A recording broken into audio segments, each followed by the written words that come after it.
Hello, everybody, and welcome back to Recipes for Success with Jenny from the Chopping Block. And today I have an extra special guest, Brian, who's actually my yoga teacher, my friend, has really impacted my life in this past year. And I'm really excited. You know, it's funny, you like know people and you go on vacation. Like we went on vacation all together for a retreat, and it's like I still have all these questions that I want to ask you as I look up to you, but it's also like it's kind of crazy sometimes how like I never asked you these before just being friends. So my first question, well, I want to start by saying, I just watched a video that I had made like last year when I did Life Mastery with Tony Robbins, and I made a vow to myself. And it's just funny how like words are so powerful because I said in the vow, like, I'm going to start surrounding myself with people that are, find communities that are focused on health and wellness. And it was like right at the end of COVID when things weren't really quite open yet. And I found you and I found, that community. And then, we have so many great memories and I learned so much from you. So my first question is really like, what has inspired you to go down this wellness path? Was it a person? Was it an event? I was just going to say, hi, Jenny. Thank you so much for this opportunity. I feel the same way about you. We went on that trip. I had such a good time. And you just have such a beautiful, special light. So I'm so glad to get close to it. So the first question you asked is what inspires me, right? You said, as far as a wellness journey is concerned.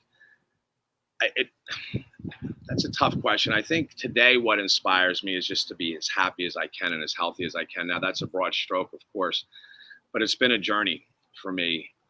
My degree is in exercise science. So when I came out of school, I started working in that field, but then I got into sales and kind of got away from that field. So my journey has kind of been up and down.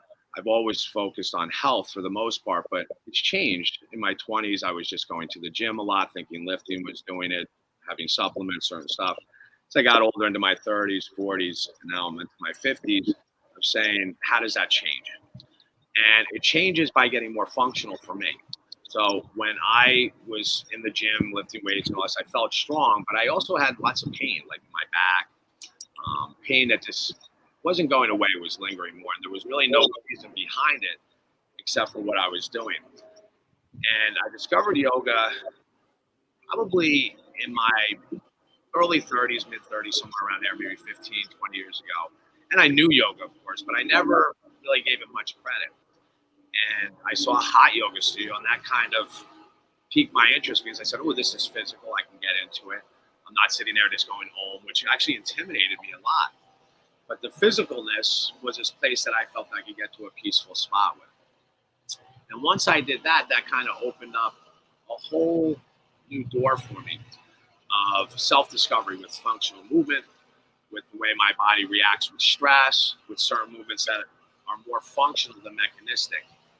So I would say today that's where my still goal is, to be as happy as possible, to move freely as possible without as little pain as possible.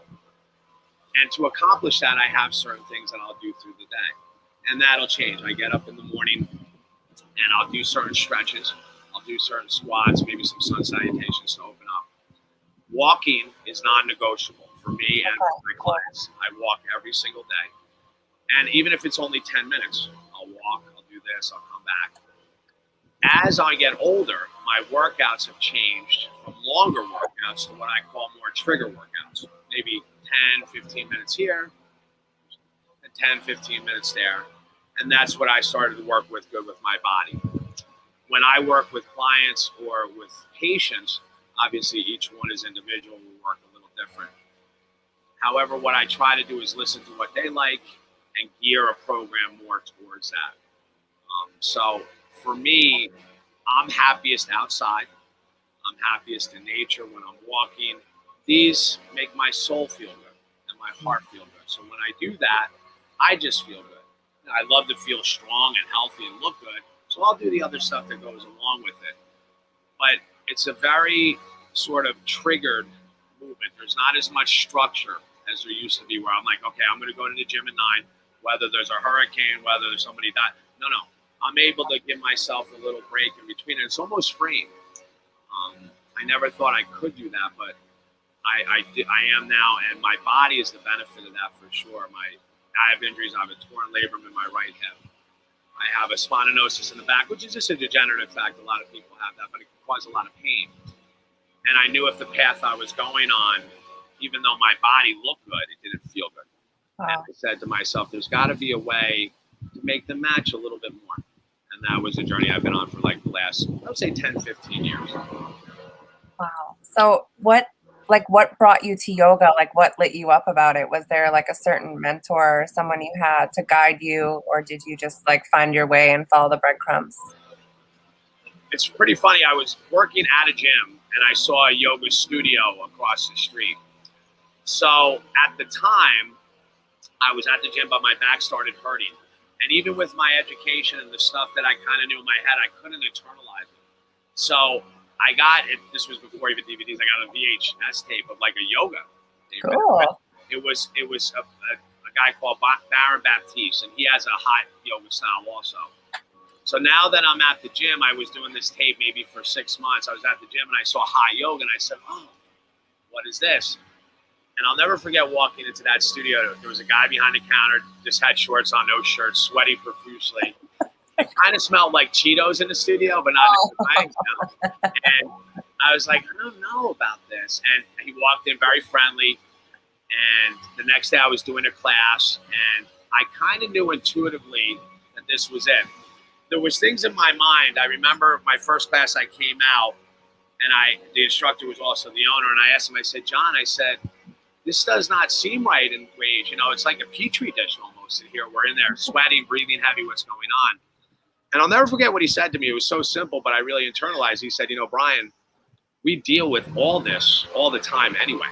We can't hide from it. You can't take yourself and hide from any of this. I would rather almost immerse myself and become bulletproof and a stronger immune system. So inevitably, when something does happen, I have the ability to go into my health toolbox and have a tool to help work with it. And I bought it, hook, line, and sinker. I felt great. My back started feeling better. My body felt rejuvenated. And within a year, I was in training to become a teacher at that point. Oh, that's amazing. And what exactly is your specialty in fitness? I mean, obviously we've been talking a lot about yoga, but I just want to hear if there's something I'm missing. Like I said, as far as my education is concerned, I'm more aligned with injuries, spine injuries, hip injuries, knee replacements, stuff like that. So I'll work with a lot of people who have these injuries. Kinesiology, which I specialize in more, is the best way to put it is if you're hurt or you're injured and you go to a physical therapist, they can get you functional. Then you would come and see me and I'd write you an exercise report to keep you from getting hurt again. Beautiful. And that's kind of the idea of what I do. So once people get out of a surgery or out of a physical therapy camp, they'll come to me, and now we'll work on methods on trying to get them to not get hurt again, of course, but also how to work with it. Because a funny thing happens with your body when you get injured, that muscle can stop performing as well, right? It's injured, it's not working. So your body now bypasses that muscle, your brain, and goes to another muscle to perform the task. However, that muscle is not designed to perform the task, so it performs it poorly. Now, ironically enough, after the injury is gone, there's no structural damage, your brain doesn't just click and go, okay, let's use that muscle again. It takes work to get that muscle to start to fire up and work again. And that's why people after an injury will still complain of chronic pain or chronic discomfort, but when you look at an MRI or an X-ray, there's nothing there. Oh, wow. And an orthopedist or somebody, their job is done. They fix the actual structural issue. But now there's so much either fascia, soft tissue injury, all these things that could go with it that I'll work with a little bit more to see how we can get you back on path and not as much pain and getting moving well. That's my specialty. As far as the yoga is concerned, I teach hot yoga, I teach vinyasa. I do personal training and stuff like that, so I'll work at studios. The studios I work at, sometimes I'll get clients that way, but I also work with physical therapists who patients who want to work with me, he'll recommend, and that's how I'll get my work also. Beautiful. And can you tell me a little bit about the retreats and stuff that you do? Sure. Well, I mean, the retreats, the best thing I remember when I first became a yoga teacher, I didn't even know yoga retreats existed, you know. What? So it was always a goal of mine when I first came. I remember somebody put one up and I was like, this sounds absolutely amazing. Just go do yoga and meet new people and kind of put it together, blah, blah, blah. And, you know, it was something I was kind of thinking about. We talk about manifestation and stuff like that. And as I was talking about this, my friend at the time, who became my business partner, Maria, is a chef, and she's also a Pilates teacher. And she had mentioned, you know, hey, would you want to do retreats, blah, blah, blah. And I was like, yeah. And our first one was just a little one at Fire Island with somebody else. They were running it, and we came in after that. And then after that, she said, would you want to start to do some in Jamaica, you know, and make this happen? And she's very familiar with Jamaica. She has family and friends there. And I said, is this a trick question? Of course I would like to do this, you know. So my specialty is really getting people together, teaching, you know, and doing that and showing up. My non-specialty is organization, getting stuff planned, and she's so good at that. So we became a really good team at that. This year that you came was our 5th year in a row. And what I'm going to try to do this year is maybe get something in the fall. There's a lot of little things that are in the making right now that can start to improve that. This can start to bring that more to our community. And now with the restrictions lifted and stuff like that, I'm going to try to do a little bit more. So I want to do at least 2 a year going forward. Hold on 1 second. Amazing. I'm sorry, Jenny, 1 second. Yeah, no worries. I don't know what just happened. Hold on. Did you lose the window? You hear me now, right? Yeah, I could hear you. Oh, there you are. Okay. I'm like an 8-track player when it comes to this. I'm like, oh, it's Life's always happening for us. As far as the retreats are concerned, I think everybody has a different sort of mindset, and every retreat is different. Like this year, obviously there's restrictions and stuff like that. It was a little smaller, but the group we had was fantastic. Mm-hmm. And the good thing about these kind of retreats is you'll meet people that you wouldn't normally meet. How would you meet these people normally? And some of the best people I've ever met in my life, including you, have gone on these retreats, and we've gotten so much closer. And I consider them friends, you know, and that's how we kind of grow through it. Now, as far as the retreats are concerned, there's many formats to it. Basically, it's about wellness as much as possible. You're doing yoga, doing some workouts, and then you can go on excursions, trips, or you can do nothing and just chill out. So it's a freedom in that sense of not having to be, you know, structured around here and there, but that you want to do stuff. Yeah, and the things you shared with us were just so beautiful and perfect. And one of my favorite times I've ever done yoga was at Reedy House. Yeah, like when the breeze and just everything you said, the energy, it was just like, it was pure magic. It was really beautiful. It's something I'll never forget. It's imprinted in my heart. Mm-hmm. And that's I cried after that. Me too. Yeah. And that's the beautiful part about that unless, I guess the best way to put it, it's hard for me sometimes to get motivated. But every time I've done that, where I've gone out of my sort of comfort zone a little bit, the rewards have been just amazing. And the more I've done that, the more comfortable I can get doing it going forward. There's always, at least for me, excuses. Oh, there's work, or there's family, there's this and that, which is absolutely true. They're not just excuses. However, life is kind of like a bank account. If you just give all the time, you're going to go broke, right? There's some that you have to take. And the take could be working out, that's fine, but it's also about self-love, self-care. And self-love and self-care isn't necessarily working out. It's about friendship, about sleep, meditation, eating well, right? These are the sort of things that are more sustainable. And retreats like that could just give us a moment to pause and think about, oh, I really feel good here, and I want this to continue. And that's one of the best things. I've gotten so much out of it, not only by running, but attending it and just being a part of it too. I love it. Yeah, it's awesome. And I want to ask you, my next question is, like, I know you said, and I've seen, like, your non-negotiable is every morning you go for your walks. Is there anything maybe else that you just stick to that's like a non-negotiable, like maybe in your diet or any other like practices that you have? Sure. I feel that could be pretty fluid. So my lifestyle right now, my daughter's older, so she doesn't live with me. I live alone. So I have a lot of control over what comes into the house. I have clients that have like 6 kids, and I go in their house and there's Oreos all over. I don't know how they. So I'd be a mess, you know. So I think for me, the control, or what the illusion of control is saying, how do I have this stuff in my house? So as far as, I'll start with nutrition first. With nutrition, I do take my nutrition pretty seriously.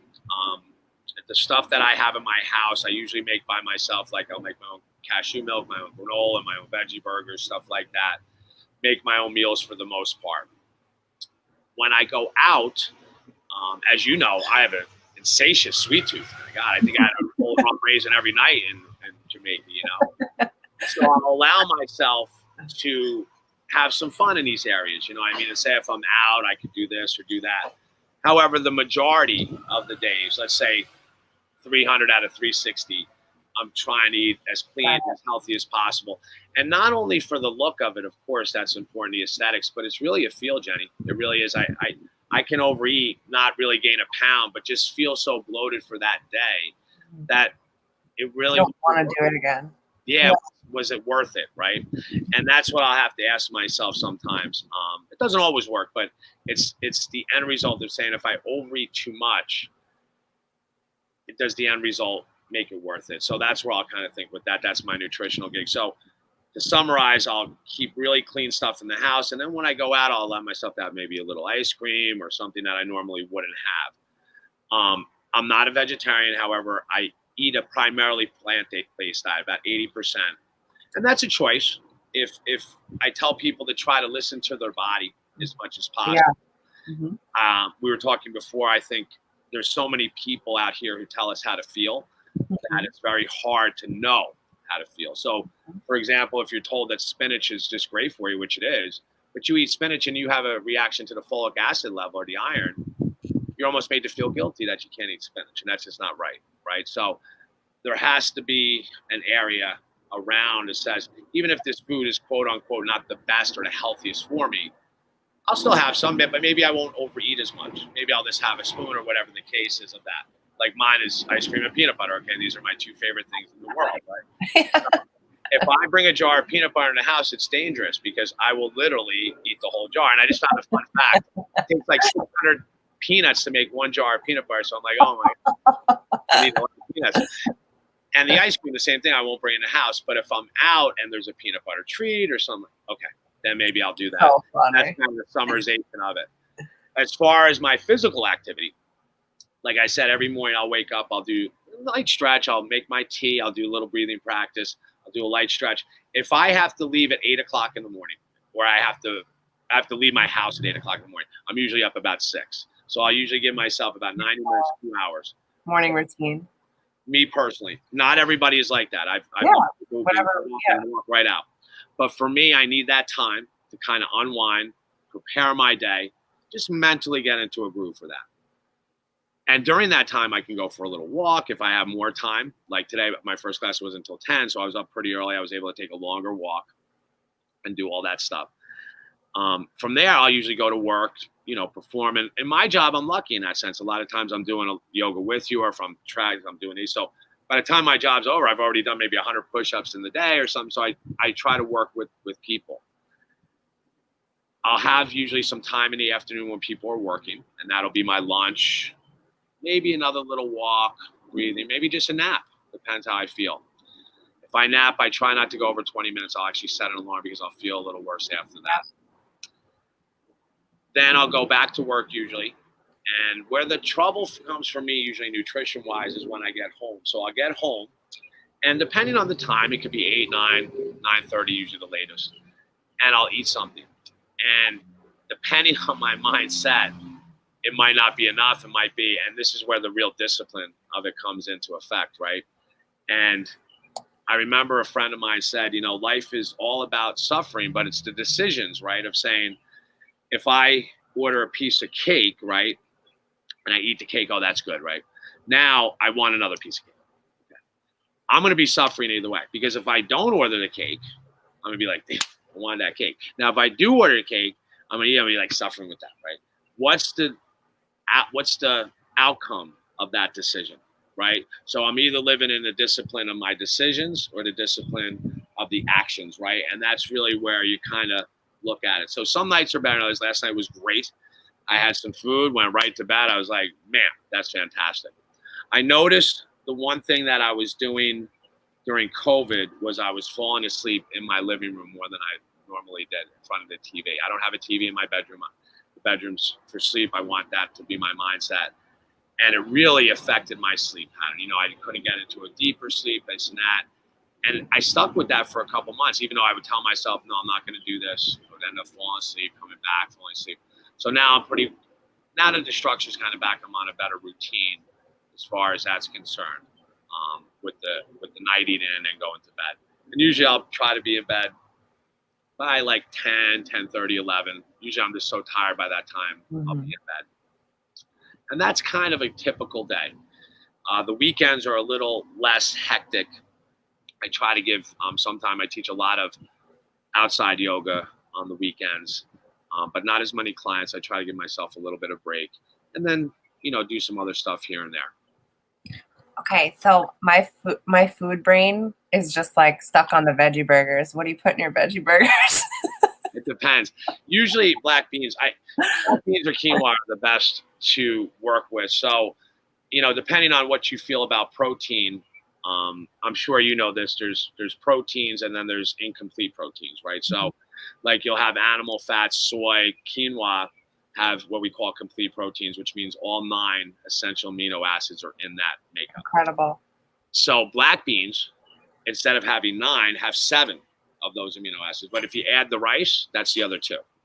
Beautiful. Peanut butter has 6, but if you add bread, that's the other 4, right? So you can combine and mix and match to kind of get your protein sort of take. So when I make a veggie burger, I'll usually use quinoa, black beans, or chickpeas, depends. If I'm not feeling too lazy, I'll go with chickpea because I just hate peeling those suckers so much, So I'll take them and I'll use them, and then depending on what kind of fillers I'll use, but usually even if I have any sort of quinoa or anything, I'll usually use a bean of some kind, a black bean, to get that kind of filler with it.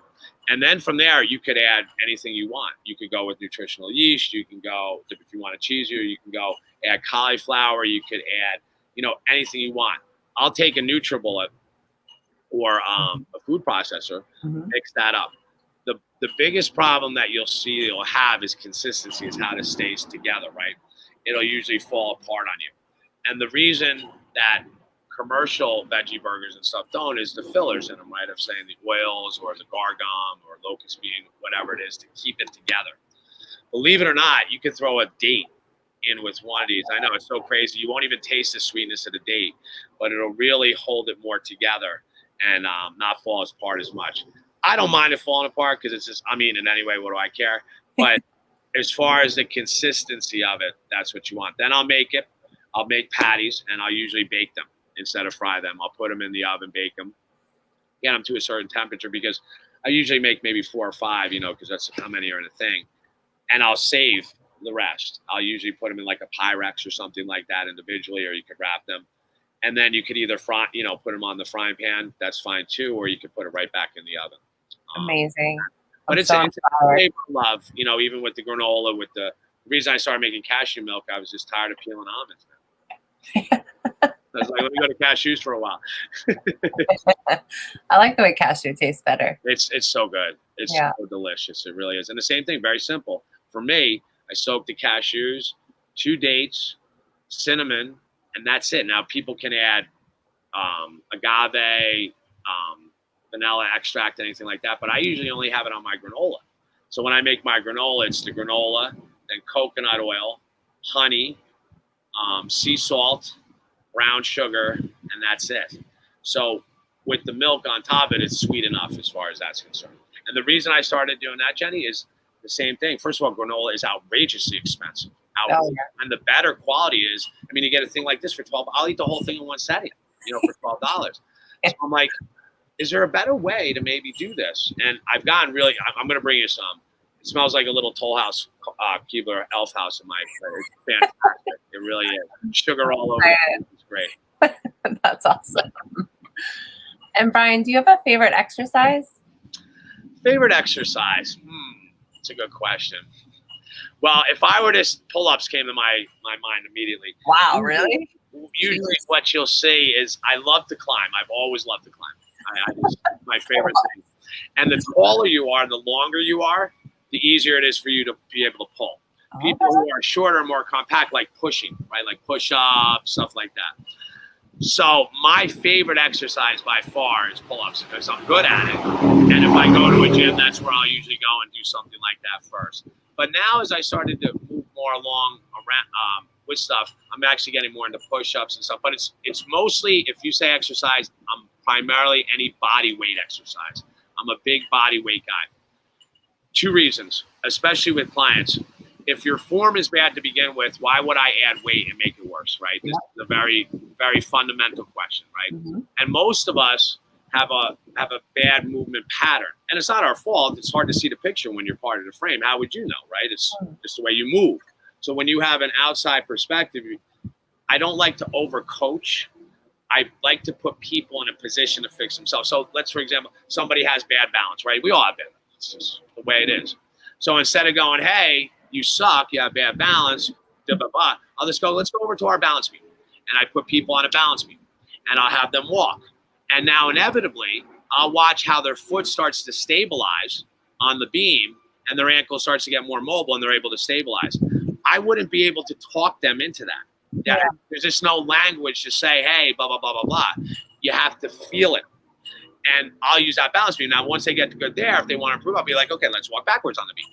And then we'll walk backwards. And then once they get off, we'll do the same task. And they'll be like, oh my God, it's the world of difference. In 5 minutes, Jenny, we're not talking about 5 months here. Mm-hmm. We're talking about a neurological connection of saying, oh, okay, I can make this happen. But if I didn't get on the beam, how would I know that? That's just one example. Mm-hmm. So I'll try to, when I work with clients, we'll do a lot of body stuff. Then we'll start to weight people down a little bit more. So if people have a hard time getting into a full body squat, meaning ass to grass right down, I'll start them there, and then I'll start to put weight on them. So it makes them more comfortable as they get into it, and they'll feel their lower back start to release. Their ankles get a lot more mobile. They'll be able to move better in space. And then the connection goes, oh, I can move better. I actually look better. Okay, this is cool. Maybe I don't need to lift these massive weights to be able to do it. Then once that happens, we'll start to bring weights up, depending on the client, of course, if they want to do this or that. But one of the biggest myths I feel is that you can only get strong through lifting weights. That is just not true. Okay, I weigh 210 pounds. Lifting my body is a lot. Moving with my body is a lot. And if I move correctly, I don't need to do 100 reps of something. 5 to 10 can really get me a feel that I could carry along with me for the rest of my movement patterns through the day. And that's how I'll start to work with my clients more. Now, again, that's all good in the head. You'll get a client who'll come in like Miss Smith who just wants to lose 5 pounds, can care less about any of this stuff I just said. And that's what my goal is for her. Okay? And it really is, because that's her. Maybe what I want for her is irrelevant. She's got to want that. And then eventually she might want what I want her to have. Right? But I can't force feed that in the beginning. I listen to people in the beginning, tell me what they think they want or what they think they feel, which is mostly primarily either feeling good, losing weight, and these sort of very common things. And we'll go down that path at first. And once they know, oh, I could trust this guy's listen, then there forms a relationship, right? Because I'm not there to give you instructions, right? I'll leave that for IKEA, man, right? I'm there as a teacher, right? And you're there as a student. And before you know it, that relationship starts to merge. Who's teaching, who's learning here? It's beautiful. It's such a great dynamic as it comes back and forth. And the only way that could happen is through trust. It is. Even if you get somebody sore, you get them sore, it only lasts this long. It has to be a trustful sort of relationship going forward. And that's why I always said, if somebody decides to go to a gym or even a yoga studio, anything, get the introductory pass, observe, pay attention, listen to your heart, right? Make the mind a much better servant than a master, and listen to what's going on. You'll intuitively know. You'll see somebody and be like, that gal or guy knows what they're doing over there. They really listen. I want to see what they're about. Instead of just going, oh, I need a trainer, and they giving you anybody you want, which, again, isn't the worst thing. But if you have that moment to say, okay, let me just look. The same thing with the yoga studio. Most studios anywhere, there's a week introductory, 2 weeks. Take that week. Take that 2 week, Groupon, whatever the case is, And then you'll find, oh, I love this. I didn't even know I would. Could be off a week, and then you could buy a package from there. But if not, you let it go. You're like, okay, I didn't like that much. And that's what I suggest to people, not just saying, oh, this is going to work for me, or this is going to work for me. It's a combination of a lot of things that work for people. And when you find something that speaks to you is a little bit more, and you know intuitively, it becomes easier. Walking, like I said, you know how much that cost me? $0, man, right? It cost me $0 to get my butt up and walk, and that's it. And the bottom line is to this, like I said, is the clients that I tell to do this, the look is great. What does that do? What does that do? But within weeks, you could see the transformation. It's one of the best weight-bearing exercises we could do. It really is. And like I said, if you're going to be a client of mine, that's probably the only non-negotiable thing that we're going to have to walk. Because if we don't walk, nothing that else we do is really going to work. And I just want to say, like, you are an amazing teacher. Oh, thank you. You know, I feel like we had like instant rapport. You just make everyone feel comfortable. And when you were saying, like, you know, if you see something that maybe can improve, I think you're like you're perfect at how you deal with it, like how you meet people where they're at and kind of walk them through. You really are a great teacher, and I appreciate that means a lot to me, Jenny. I think there's a misconception of a lot of people putting square pegs in the round holes. I told you once in the yoga room, I said, the yoga we do, just so you know, is designed for an Indian teenage boy. Yeah. I know I ain't that. You know what I mean? That annoying one. Yeah. Right.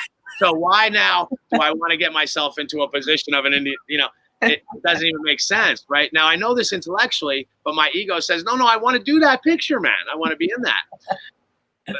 And that's where it is. A good teacher or a good coach will come up to you and go, no, Jenny, you're built for this. We're going to make you do this. Yeah, you're so encouraging. No, Jenny, let's modify a little bit. I got something a little bit better, right? And that's a good coach. That's a good teacher. Not somebody yelling at you, trying to motivate you to get you into whatever, get a fish to climb a tree. It just doesn't make sense. So if you can know how a body moves, observe how the body is moving, then intuitively, even if you have a very rudimentary knowledge of anatomy, you'll know, oh, okay, look at their spine is this way, their hips are unadjusted to be able to do this. A perfect example, some of the tallest people in the world, believe it or not, are from Okinawa. When they're sitting down, they have the longest spines in the world, right? But they're very short people, right, usually. Now, when we get into poses, people might not know, but like a rabbit, where you completely round your back, or a cat-cow, let's say, a cat-cow. They're unable to do that. Their spine is too long. So instead of going, what's wrong with you? Just do it. Or try to teach them a way to do it. Their body is unable to do it. So now could I put them in a position where they could feel almost the same thing I'm feeling in the full expression of it, but maybe not look as good aesthetically to the rest of the room? That's my goal in that sense, to get you to feel and stretch the best you can for your particular body type. And again, that doesn't happen overnight. You see how I teach. Sometimes I'll be like, hey, can you do this? And they don't do it. I'm like, maybe the next class, no big deal. I just still tomorrow, unless you're in a position of hurting yourself, I'm not going to stop you. I want you to feel it out. I want you to almost suffer a little bit to get sort of these things, so you can really start to internalize it, not just have it in your mind on how to do it. And that way, like I said, when you're out in Jamaica, when you're out on the street, when nobody else, you can just go right into that health toolbox, pick any tool you want, and there you go. You have it ready for you, and with no excuses at all. And I just love your approach. Like, it's playful, but it's serious. It's motivating. Then it's like inspiring. I love when you end the class with like something maybe your daughter inspired you with, and your love for her. It's just like, it's everything. And I feel like you really are in tune with everybody in the room, and it creates such a beautiful space for everyone. That means a lot to me, Jenny. I think it's a feeling. I mean, it's tough sometimes. I mean, you would even know, like, you have somebody close to you and they came out of the room, they wouldn't have to say anything. You know the feel. Be like, oh, they're in a bad mood or in a good mood, right? That happens with all of us. But the problem that it is that sometimes we get around so many people that we put on this mask, this sort of identity, right? And we stay away from that feel, right? Because it's too vulnerable. In the room, I try to allow that to happen. And what I'll do is when I come up to adjust you, I'll go, hey, Jenny, is it okay if I adjust you? I don't ask these things. I listen to my voice. And either I do it Or a voice goes, no, and I walk away. Now, I don't ask after the class, was that okay? I just try to intuitively do that as it is. And you'll see people who are just there, like I said, just to get a workout. Awesome. Maybe I have a sore hip. Maybe I want to lose 5. Awesome. But then you'll start to see a transformation. And when that transformation is there, I want to be there for them on that journey, because I have a front row seat to some of the best views really out there as far as people and not only their pain, but their joy. You know, it's really, it's a beautiful, beautiful thing. People that usually come into the hot yoga studio with some kind of issue, right? I mean, you usually don't go, oh, life is perfect, let me go sweat, you know, for 90 minutes in this room. And again, it doesn't have to be drastic. Mine was my back hurt, right? But there was a lot more to it. Some people could have a broken heart. Some people could just want to lose some weight. And there'll be all these people in the same room. And how do you work with each one of them? With an open heart. And when you have that open heart, people can feel that. It's really a feel. There's a great, and this isn't hokey pokey stuff, this is real. The heart has a magnetic field. Now, I'm not talking about an aura here, but a real magnetic field that we can trace that goes about 30 feet away. Now, if I put you on an EKG or an echogram, you'll see a heartbeat that goes beat, and then there'll be a lull, and then another beat. Well, in that lull, there's really not a lull. It's an emotional center, right? And that emotional center, if I showed you pictures of cruelty and stuff like this, the heartbeat in the lull would have 3 little bumps and then go back to the bump. On the contrary, if I showed you a picture of a beautiful thing of kindness, it would be a bump, and then instead of 3 bumps, 1 bump, and then another bump. And there's a part of your brain, the olfactory bulb, I believe it's called, in the back of the brain that senses emotion and goes directly to the heart. So it's not the thoughts, but the emotion. So now if I have this emotion of this kind of anger, of this kind of resentment, building and building, not only is it affecting me, but people within 30 feet of me, because I can now put people on a CAT scan and their brain actually picks up that magnetic field. Now, consciously, we're not aware of that, but physically we are. So now I pick that up and it goes another 30 feet and it goes another, and before you know it, the whole room has this kind of negative sort of feel. And the only way around that I can say is not by saying, just think happy again, just be happy. It's just space. Space and safety, right? These are the things that I can let my shoulders up, and all of a sudden you could feel, at least I can, the energy start to shift. And that's when we'll get more playful, we'll play around, we'll start to do some other stuff. But usually it's calmer and then it'll go to that area. And again, this isn't unique to me by any means. I just feel that it's something that I wanted to happen for my life. So I've geared myself towards that as far as not being afraid of the vulnerability of it as much. And not being afraid to take that on as much. Maybe afraid to be vulnerable, but not as afraid to take on that vulnerability as much. That's beautiful. I never knew that. Thank you for, you I always learn something. And I know you have so much inside of you to share. Yeah, it's a really cool one. I like that one too. It's the heart is we have, you know, the brain, the heart, and the belly all have neurons, man. They all do. They're all thinking systems, right? And it's connected through the vagus nerve, our largest cranial nerve. And that's why I said the mind, can we get it to be a master instead of, you know, or can it get it to be our servant instead of our master? Meaning, like, if I see a homeless guy on the street, my heart goes, stop, help this guy. And my brain goes, we should get a job, right? And is there a reconciliation between that, right? I can't just leave with my heart all the day. And I don't want to leave with my brain all the day. There's a spot in between.